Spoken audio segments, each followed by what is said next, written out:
La hausse de près de 20% des ventes de logements neufs en France annonce surtout le retour des investisseurs dans un secteur déprimé depuis 5 ans. Ces acheteurs qui veulent mettre leurs biens en location représentent 10% en Aquitaine-Poitou-Charentes.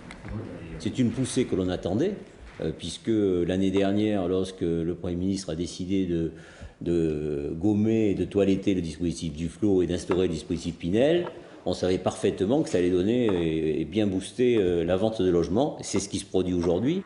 La Fédération des promoteurs immobiliers précise que ce sont surtout des petites surfaces, des studios pour 36% des ventes.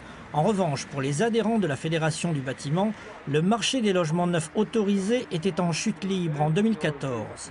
L'année dernière, en Aquitaine, ça a été moins 25% de logements autorisés par rapport à l'année 2013. Donc effectivement, c'est des chiffres très difficiles à accepter et à supporter pour notre profession. Donc aujourd'hui, la situation économique et financière de nos entreprises et le marché est faible. Sur l'Aquitaine, le secteur se redresse, mais le volume de construction ne dépasse pas les 5%. On ne peut pas parler d'embellie pour l'emploi à court terme.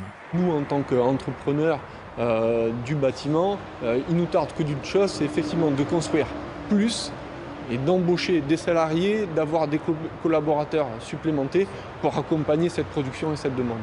Les logements neufs restent encore chers à l'achat, sans doute liés à la pression financière des grandes villes.